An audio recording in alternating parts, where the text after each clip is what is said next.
They said I died in that fire, that my body was burned beyond recognition, that the casket was sealed because there was nothing left to identify. The funeral was closed casket. There was a memorial in the church I grew up in. Flowers, prayers, tears, all for a body that didn't belong to me. I remember the smell of gasoline, the flash of heat when the kitchen window exploded. I remember crawling through the smoke, choking on my own name, clutching my ribs where the beam had struck me. I remember the blood on the floor, the searing pain, and the cold clarity that came with realizing someone wanted me dead. And they almost got what they wanted. 20 years, that's how long I stayed gone.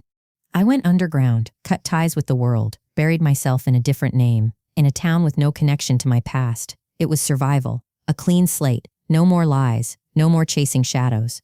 Until 3 weeks ago. A real estate listing popped up in a newsletter I hadn't meant to open, a familiar address, my childhood home. Except it wasn't up for sale, it had been sold 2 years ago. A woman named Claire had bought it. That shouldn't have meant anything. But there was a photo attached. A family standing in front of the white-trimmed house, the one with the ivy-covered porch and the wind chime my dad had hung himself before I was born. And there she was, Claire, smiling like a stranger, wearing my face. Tonight I stood across the street, half hidden in the shadows of an overgrown elm tree. The autumn air cut through my coat like ice, but I didn't feel it. My eyes were fixed on the window, the second one from the left, my old bedroom. She was in there, Claire, the imposter. The lights glowed warm from the inside, casting her silhouette in a soft halo. Her long, dark hair fell over her shoulders the way mine used to. She moved with the same grace, the same tilt of the head, the same soft laugh I hadn't heard in decades, but it was mine. All of it was mine. She walked into the kitchen.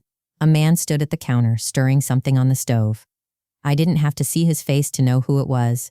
Aiden, my high school sweetheart, the man I was going to marry before the fire, the man who never showed up at the hospital that night, who never answered my letters, never came look. And next to him, a girl, maybe 6, maybe 7, wearing pink pajamas with tiny rabbits on them and mismatched socks. She looked just like me. Same wide-set eyes, same crooked smile, same dimple on the left cheek. I felt my breath catch, my fingers curled into fists. That's my daughter. The scream stayed lodged in my throat. I wanted to rush across the street, smash through the door, rip the mask off Claire's face, and demand my life back. But I didn't move. Because rage is loud and justice is loud, but revenge is quiet, and I wasn't ready yet. Not until I knew what I was up against. Back at the motel, I stared at the photos I'd taken, grainy stills on my phone from across the street. Claire hugging Aiden, Claire tucking the girl into bed, Claire standing on the porch with a glass of wine, waving at the neighbor with the golden retriever.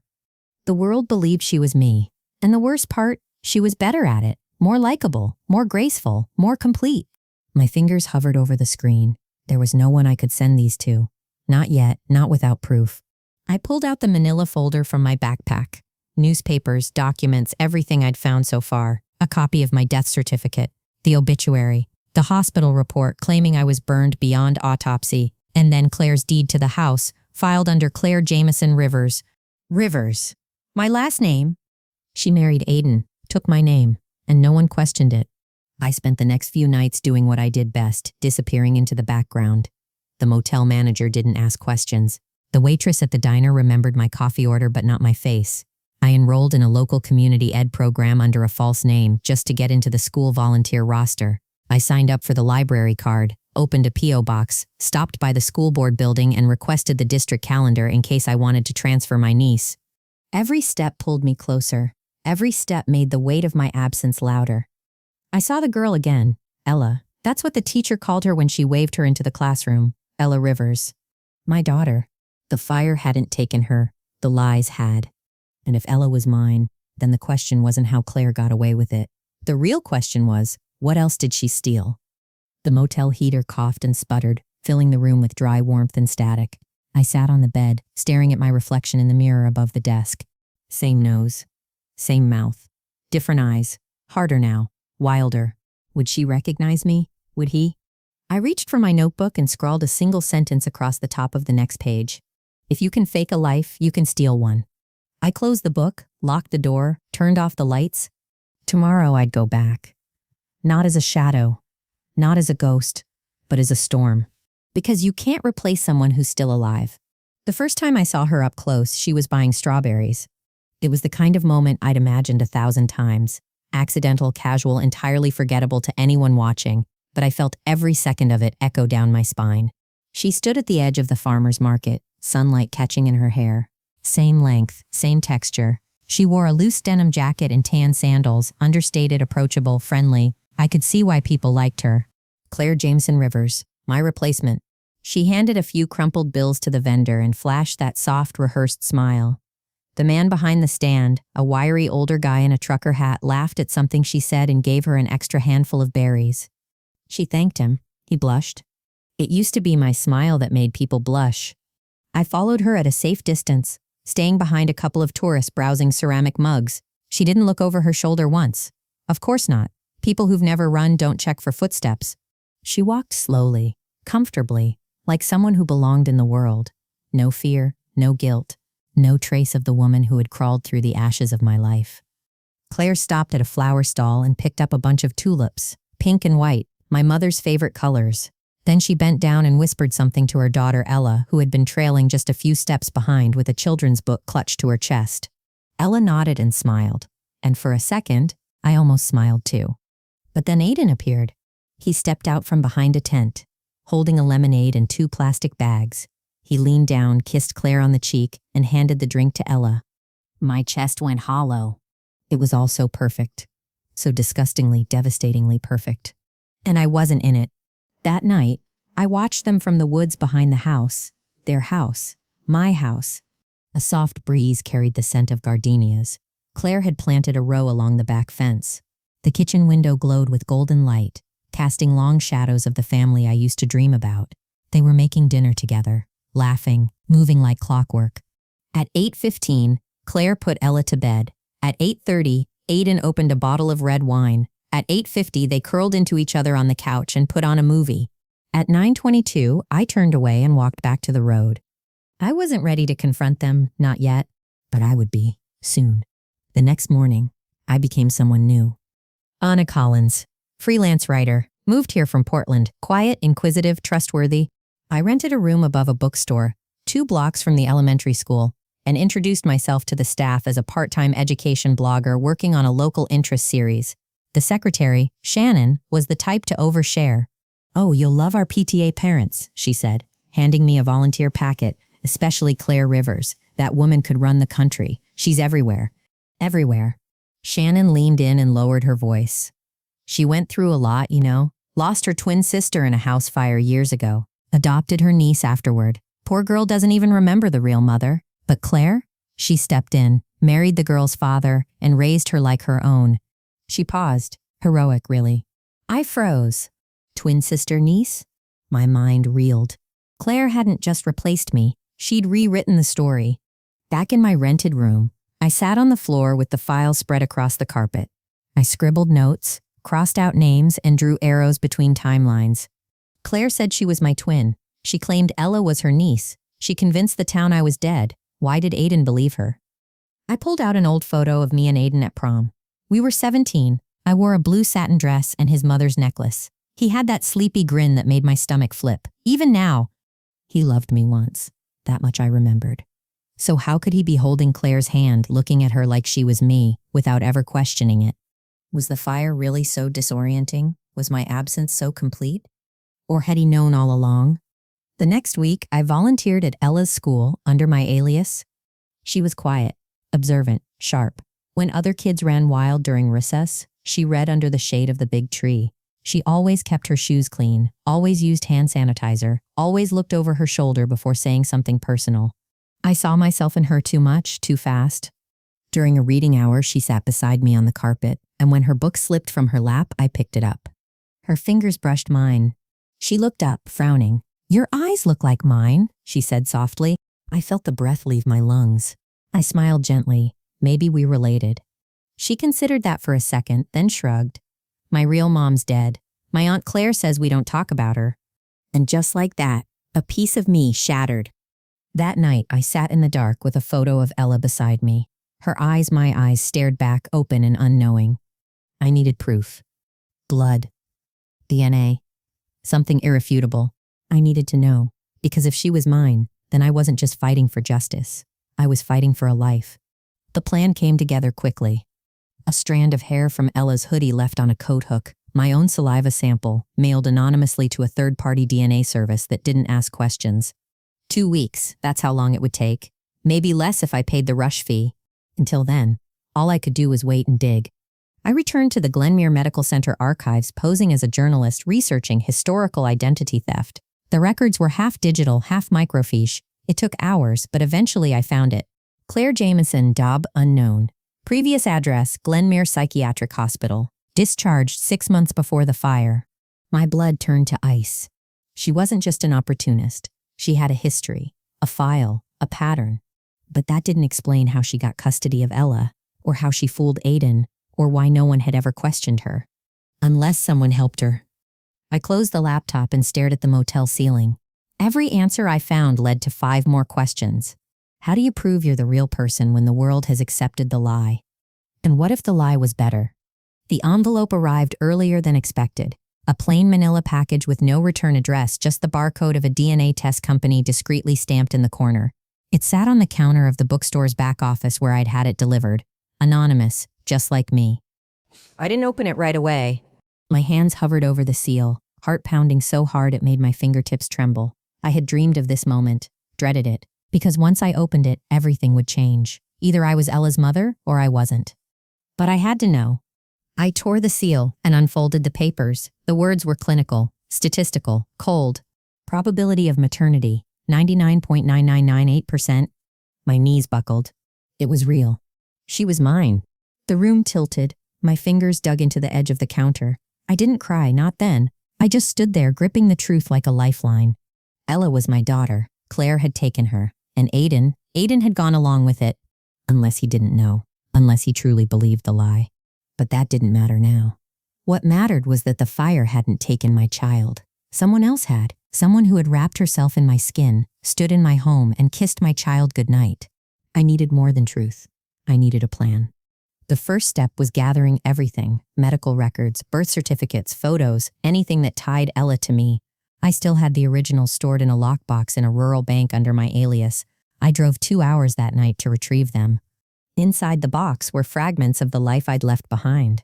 A bracelet Aiden gave me on my 22nd birthday, ultrasound images of Ella, her birth certificate with my name as the mother, and a faded hospital ID wristband from the night she was born. That bracelet caught the light as I held it up. The engraving on the inside read, E+M, always. Ella and me. Back in Glenmere, I began mapping out Claire's lies. I visited the county clerk's office and pulled public marriage and adoption records. Claire and Aiden were legally married. That part was real, but there was no official adoption record for Ella, not under Claire's name. So how had she gotten guardianship? And more importantly, who had signed off on it? I tracked down Dr. Henley, the pediatrician who signed Ella's original health forms. He still practiced at a family clinic 2 towns over. I scheduled an appointment, pretending to be a parent interested in transferring my child. The man was kind, middle-aged, with a soft voice and warm eyes. I played dumb. Ella Rivers, I said, voice casual. Just wanted to confirm she's in your system before we officially move. You know how these things get lost. He typed something, then paused. Rivers, he frowned. Yes, I remember. Sweet girl, came in with her mother. Claire, right? I nodded. And the father? Aiden? Yes. Though I only met him once. Claire handled everything. I leaned in slightly. Was there ever a note about her biological mother? A sister, maybe? Dr. Henley's expression darkened. No. Claire said Ella was adopted after her biological mom died in the house fire. Said it was all very tragic. He shook his head. Strange thing, though. Claire never produced an adoption decree. But it wasn't my business to press. That was it. That was the crack. Claire had no legal tie to Ella, and if I played this right, that would be her undoing. But I had to be careful. One wrong move, and she'd vanish. I knew her type now. She didn't just take over lives. She erased the originals. And I was next on that list.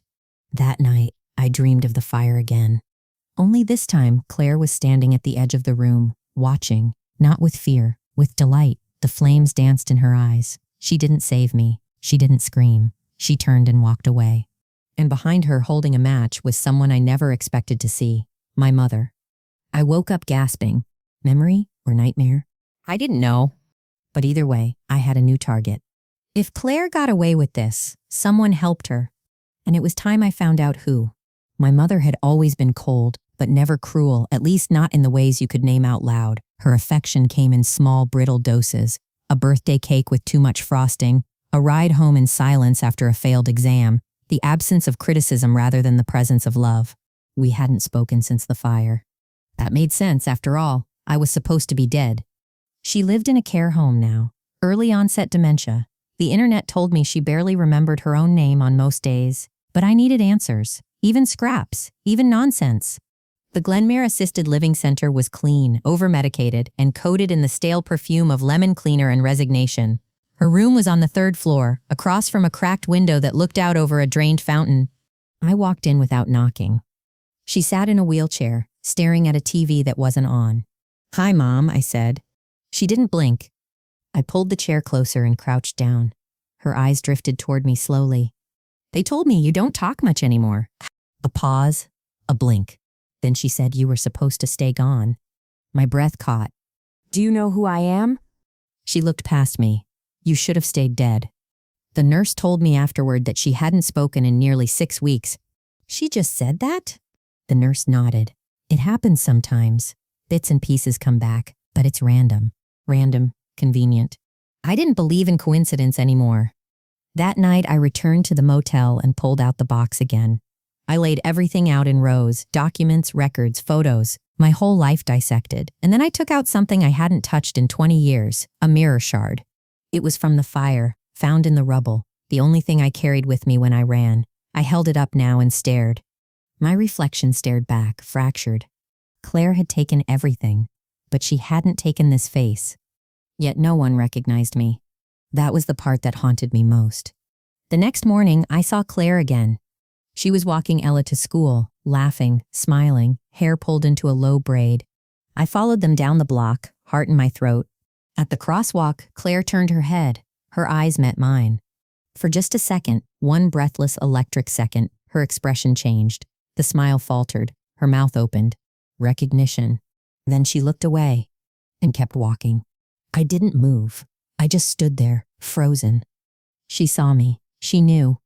But she didn't scream, didn't panic, didn't run. Because in her mind, she'd already won. She'd lived as me longer than I had. That night, I found an envelope taped to my motel door. No return address, just my name, my real name, written in tight, precise script. Inside was a photo. It was me, at 16, standing in front of my childhood home, smiling. And on the back, a single line in red ink. "Don't ruin what's already buried." I didn't sleep at all. The mirror doesn't lie, but people do. And now I knew that Claire wasn't just pretending to be me. She was erasing me, one piece at a time. And if I didn't act soon, I wouldn't just lose Ella. I'd lose myself. It started with a name, a scribbled signature at the bottom of Ella's forged school registration, D.C. Fields. I'd nearly missed it, distracted by the falsified birth certificate and Claire's immaculate penmanship.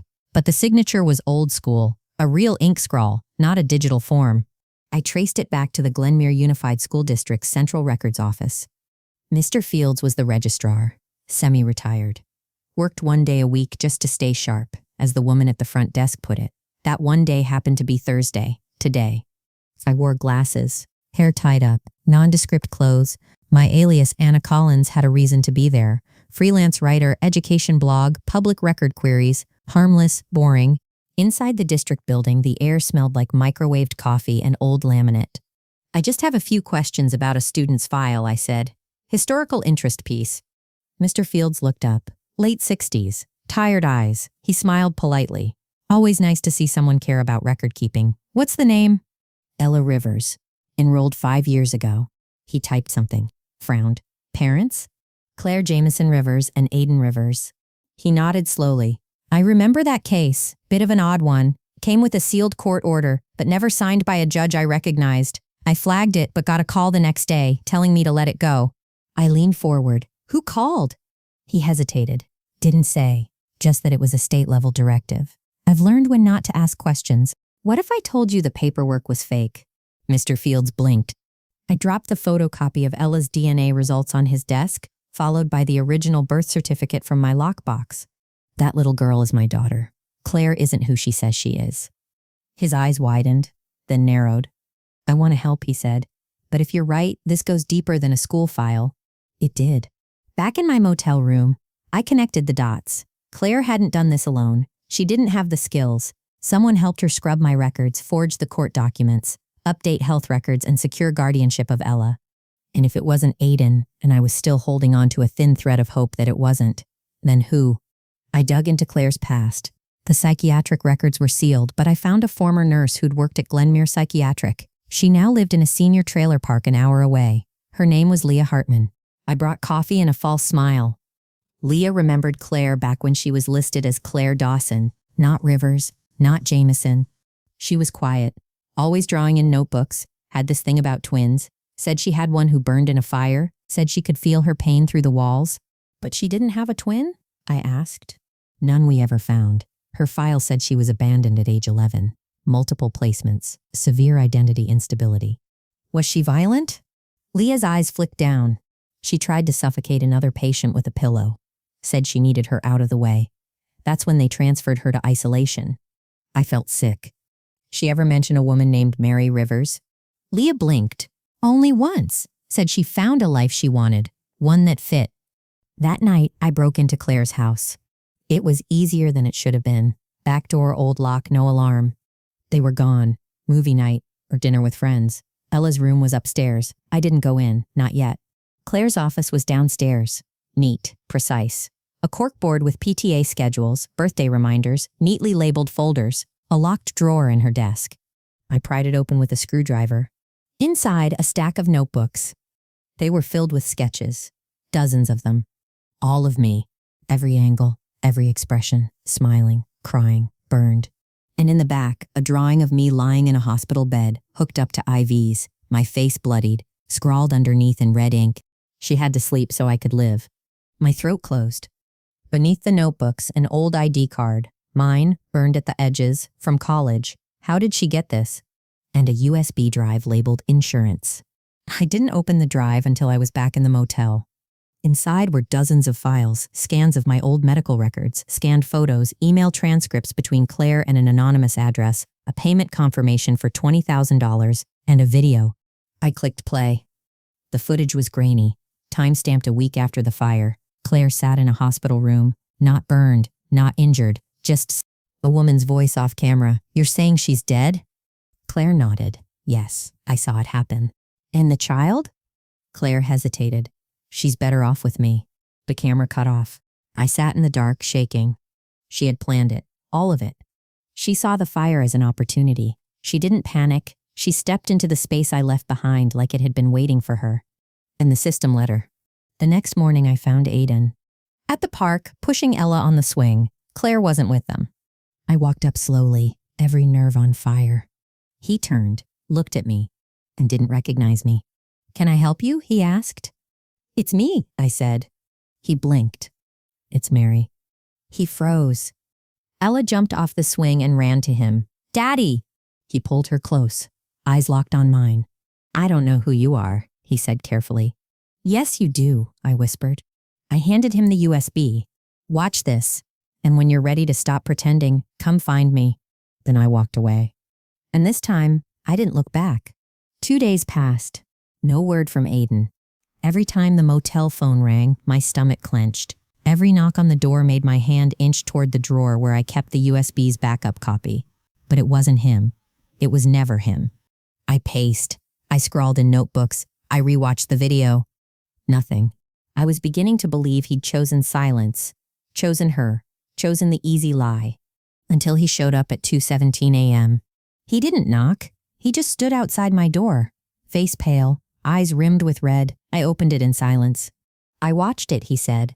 I stepped aside. He came in. He looked around the room, blank walls, cheap curtains, scattered evidence of my life. His gaze landed on a picture of Ella by the lamp. He winced. I didn't know, he said. I swear to you, Mary, I didn't know. I nodded once, the only gesture I could manage. She told me you died, that they misidentified the body. I was a wreck. And when she showed up with Ella, when she said she'd raised her while I was falling apart, I believed her. I needed to. She had a story ready for everything, I whispered. Didn't she? Aiden swallowed hard. She said she was your twin, that your mother hid her, that the fire had brought her back into your life. It sounded insane, but after the fire, I was ready to believe anything. I stared at him. And when she married you? She said it was for Ella's sake, stability. She made herself indispensable. You never questioned it? I wanted to, but she knew everything about us, about you. I didn't respond. There was nothing to say. She lied to you, but she also used you. He nodded. I want to fix this. Then help me take her down. The plan was simple. Get Ella out, get legal custody reinstated, expose Claire for who she really was. But nothing about this situation was simple. The next step was the legal system. I needed to prove that Claire had no legal right to Ella, that I, Mary Rivers, was alive and had never relinquished custody, that Claire had stolen my life and my child. We met with a lawyer named Jill Morgan, tough, sharp, and skeptical. You're telling me this woman stole your identity, your child, and married your ex under false pretenses, she asked, flipping through the stack of documents. Yes, I said. She has forged documents, and we have a DNA test. Jill paused. This might be enough to open an investigation, but getting Ella back? That's going to take more. Like what? Proof that Claire is a danger, that she's mentally unstable, and will need affidavits, witnesses. I have someone, I said. A former nurse from the psychiatric hospital where Claire was committed. Jill raised an eyebrow. If we can get her to testify, it'll help. But I'll need access to sealed records. That means pressure. That means going public. Then let's go public. Aiden and I spent the next 2 days gathering everything. Old photographs, fingerprints, video clips. We prepared statements, set up interviews. Jill arranged for emergency hearings. The truth was building loud, undeniable. And then Claire disappeared. She didn't show up at Ella's school. Her car was gone. Her phone was turned off. Gone. Panic set in. What if she ran with Ella? What if she had a passport? What if she knew we were closing in? Aiden called everyone friends, neighbors, co-workers. No one had seen her. Until I got a message on my burner phone. A photo. Ella, asleep in a motel bed. A date stamped today. And a text. You wanted proof of life? Here she is. If you want her back, come alone. Address attached. My fingers trembled. She was taunting me. We had no choice. We called the police, gave them the details. They advised caution, coordination, patience. But I didn't have patience. This wasn't about evidence anymore. This was my child. And Claire had made it personal. I arrived at the location, a cheap roadside motel outside the city, room 8. The number tilted sideways on the door. I knocked. The door creaked open. Claire stood inside, smiling, calm, dressed in one of my old sweatshirts, her hair tied back. She looks just like you, she said softly.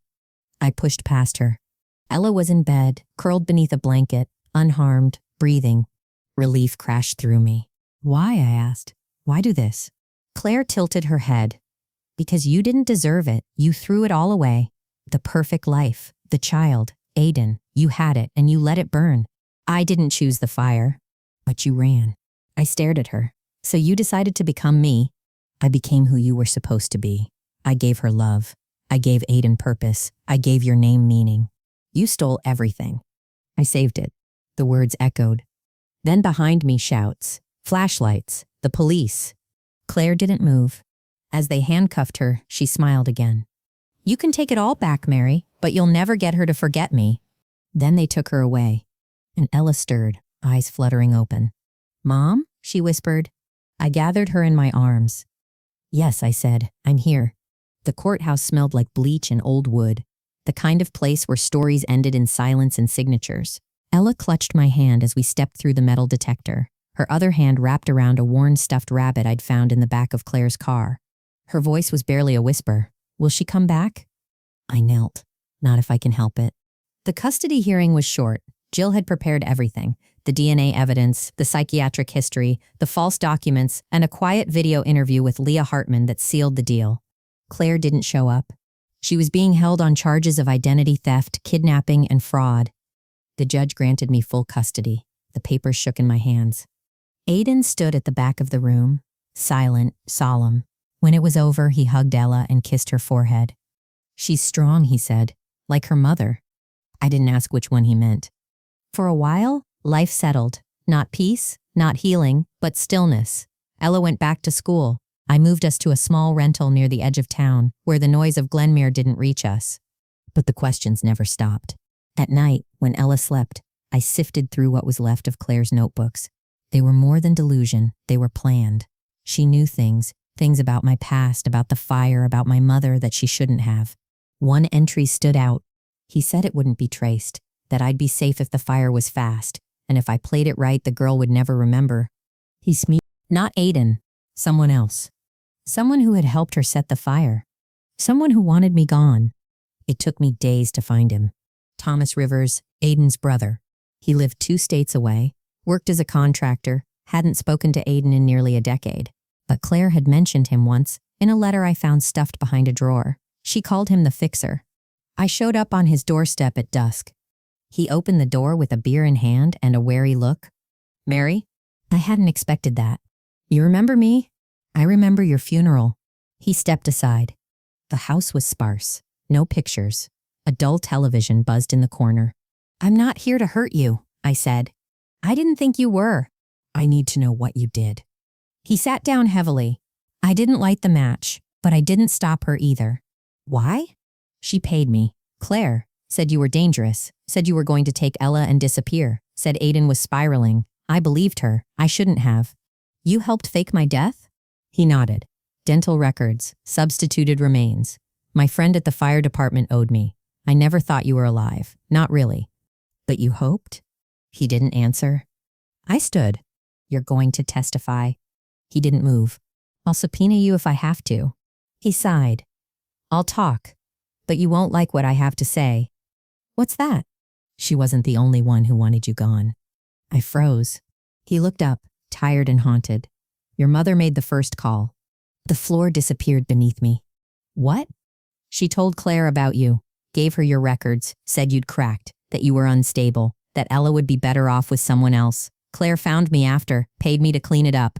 "My mother hated Claire." "No," he said. "Your mother created Claire." I left without another word. The wind outside was colder than I remembered. Back home, I tucked Ella into bed. She didn't ask about Claire anymore, but I knew she would someday. She would ask why someone who loved her pretended to be her mother. She would ask why people she trusted helped her disappear. And I would have to answer. I watched her sleep, watched the soft rise and fall of her chest, watched the faint smile twitch in her dreams. They had tried to bury me. But I was still here. And now I knew where to dig next. The Glenmere Memory Center was a beige blur of repetition, soft lighting, muted hallways, silence interrupted by the occasional outburst from behind locked doors. I walked past a nurse who didn't look up, past an old man humming to himself in a wheelchair, past rooms filled with people who no longer lived in the present. Room 117, her door. My mother had always been made of hard things, sharp looks, iron rules, and impossible expectations. I hadn't seen her in over 20 years, but the moment I stepped into that room, the air thickened with the weight of history. She sat in a recliner, her face thinner, eyes watery and distant. A tray of untouched food sat on a rolling cart beside her. A television played a static-heavy cooking show, muted. "Hello, Mom." No reaction. I stepped closer. "Do you remember me?" A flicker. Her gaze drifted to me and paused. "You came back," she said quietly. "You weren't supposed to." I pulled a chair forward, sat down slowly. "I want the truth." She smiled then, slow and bitter. "The truth is never what you think it is, Mary." "Did you help her?" She looked away. She was a child, broken, alone. I gave her structure, a plan, a name. "You gave her my name." "She earned it. You wasted yours." My hands clenched in my lap. "Why?" "She saw you on the news. After the scholarship announcement, she said she felt like she knew you. She wrote to me, said she'd been born in the wrong life, that she belonged in yours." "And you encouraged her?" "I invited her here. I let her stay. I showed her your baby photos, your college acceptance letter, your records." I stared at her, stunned. "You let her study me like a project." "She wanted to be better. You were wasting your potential. I thought maybe she could make something of it." "She tried to kill me." Mom laughed softly. "You survived. And look at you now, strong, a mother again. You think this is strength? You were always so afraid of losing control. Now you have nothing to lose. That makes you dangerous. That makes you ready." I stood. "You don't know me anymore." "I made you," she said. "Don't ever forget that." Back in the parking lot, I sat in the car for a long time. Claire hadn't found me by accident. She'd been given to me like a twisted gift, a replacement, groomed and trained by the one person who should have protected me. And the worst part, Claire believed she earned my life because someone told her she deserved it. I looked at my reflection in the rearview mirror, tired eyes, chapped lips, scars from the fire still ghosting across my collarbone. I wasn't the same woman who ran from those flames. I wasn't the ghost Claire tried to kill. I was something else now, and I was ready to finish this. That night I found Claire's lawyer. Not the public defender who sat silent during her arraignment. The real one, the one listed in her original guardianship filings. His name was Calvin Drexler, former child welfare attorney turned private advisor. His office was upscale, clinical. When I walked in, his assistant tried to stop me. I didn't slow down. Drexler looked up from his desk, startled. "Can I help you?" "You represented Claire Dawson, later Claire Rivers." He hesitated. "I can't comment on active cases. She forged guardianship papers using your name. She used sealed files provided by my mother. You knew who she was. You helped her disappear me." He swallowed. I didn't know the extent. I was misled. I dropped the USB drive on his desk. "I have evidence of everything, and unless you help me, this goes public." He stared at the drive, then at me. "What do you want?" "A statement, signed, sworn, and access to all your communications with Claire." He nodded slowly. "If I give you that, what happens to me?" "You sleep at night, maybe." By dawn, I had what I needed. Claire's handwritten letter to Drexler, an audio file of her discussing how to assume guardianship using falsified psychiatric evaluations, and a transcript of her last email. "I am what she should have been. She doesn't deserve the name. I do." I brought it all to Jill. Her eyes widened as she skimmed the files. This is more than identity theft. This is legacy theft." "What happens next?" I asked. "We go to trial, we bury this for good, and we take back everything she tried to become." That evening, I watched Ella play in the yard. Her laughter cracked through the stillness. Her hair was tangled, her socks muddy, her smile wide. She ran to me and wrapped her arms around my waist. "Can I have pancakes for dinner?" I nodded, swallowing the knot in my throat. This was what Claire tried to steal, what my mother tried to rewrite, what I nearly lost forever. I kissed the top of Ella's head. "You can have anything you want," I said, because now I was the one writing the story, and no one was going to take the pen from me again. The courthouse was busier this time. Reporters lined the steps, camera crews shifting for angles, microphones poking through clusters of bodies like curious weapons. Jill had warned me that the story had leaked. Drexler's testimony, the DNA evidence, Claire's psychiatric history. Some anonymous source had sent it to the media. My guess? Drexler buying redemption. It didn't matter. I held Ella's hand tightly as we walked through the gauntlet of questions. "Ms. Rivers, how does it feel to reclaim your identity? Will your daughter testify? Is it true your own mother helped orchestrate your replacement?" Jill blocked most of them. I kept my head down and walked forward. Inside, the courtroom was cold and buzzing with whispers. Claire sat at the defense table, hands folded, hair pinned in a tight, almost regal bun. She wore a pale blue sweater that I recognized as mine. Her face betrayed nothing, but her eyes followed me like a predator calculating distance. The prosecution presented the evidence first. DNA results, forged documents, the video confession, Drexler's sworn statement, psychiatric notes leaked from a whistleblower at Glenmere. Claire remained motionless through it all. Then they played the audio recording of her saying, "I am what she should have been. She doesn't deserve the name. I do." Even then, she didn't flinch. When it was Jill's turn, she stood and delivered our story with surgical precision. My life, the fire, the years I spent erased, the theft of my identity, my child, and finally, Claire's obsession, the construction of a false life built atop the ashes of my real one. The courtroom was silent. Then Claire stood. The judge didn't stop her. She turned to face the room, eyes sweeping over the crowd, over me. "I did what had to be done," she said calmly. She abandoned everything, her child, her fiancé, her future. I picked up the pieces. I made them whole. "You lit the match," I said.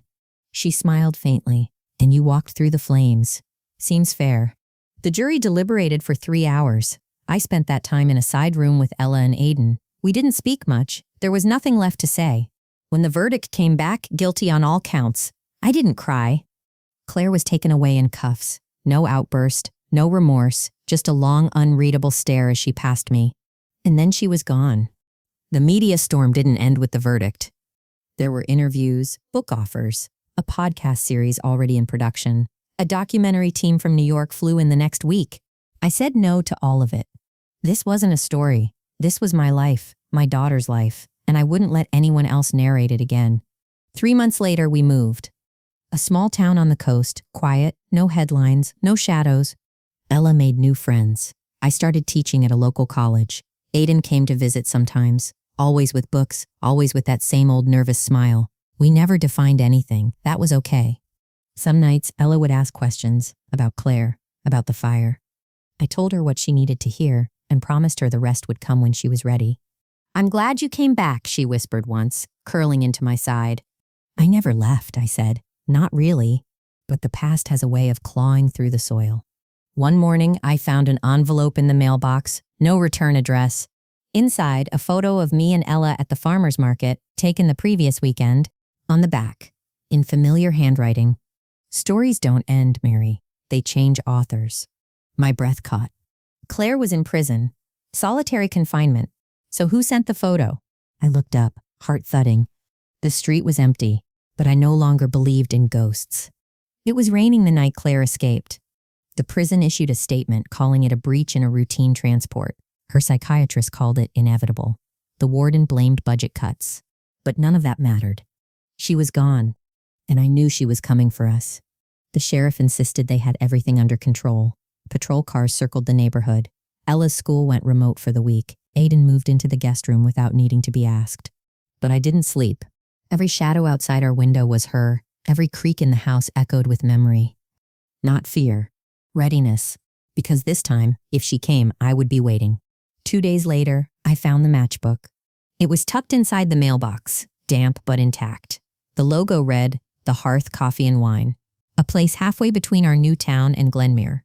Inside, a single match remained, scrawled across the flap in sharp red ink. "Let's finish where it started." Jill wanted me to call the police. Aiden begged me not to go. But I owed it to the girl I had been, the one who had crawled through smoke and ash in silence. So I went. The hearth was empty that night, closed early due to weather, but the back door was unlocked. She was there, sitting at the center table, like she'd reserved it. Hair longer now, eyes tired, still wearing my face. "Mary," she said, smiling faintly.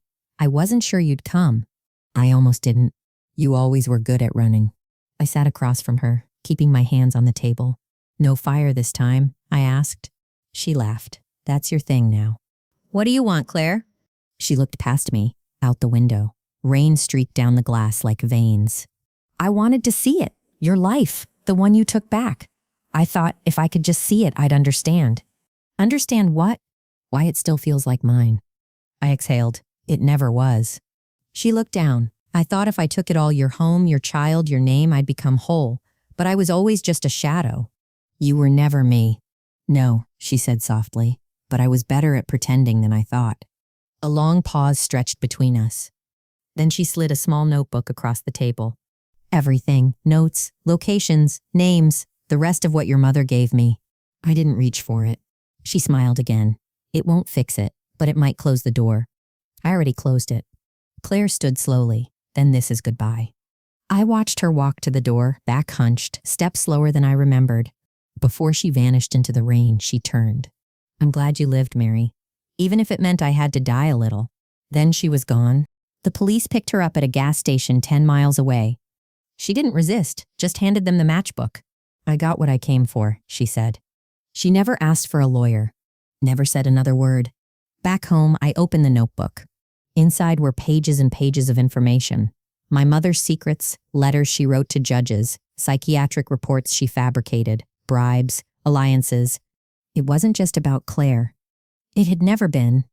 It was about a legacy of silence and control, and it ended with me. 6 months later, I testified at a private inquiry that led to 3 resignations and a federal investigation. Ella never asked about it, but I kept the notebook, locked away, just in case. Spring arrived with wildflowers. Ella turned 10. Aiden baked a lopsided cake. We sang off-key. I watched her blow out the candles and thought, this is what survival looks like. Not the courtroom, not the fire, but the quiet after, the rebuilding, the choice to stay. And in that moment, I knew something with absolute clarity. I had been replaced, but I had reclaimed more than my life. I had rewritten it, in my name, in my voice, for good. They planted a garden behind the house. Ella chose daisies and wild lavender, said they smelled like the color yellow. I let her design the layout, dig the holes, water the roots. It became our ritual. Every Sunday morning before breakfast, we went outside, hands in soil, life growing beneath our fingertips. It's how healing happens, not all at once, not with ceremony or declarations, but with time and dirt, sweat, with choosing something beautiful to grow where something once burned. Some nights I still wake up sweating. The dream always starts with the crackle of fire, the scream of splintering wood.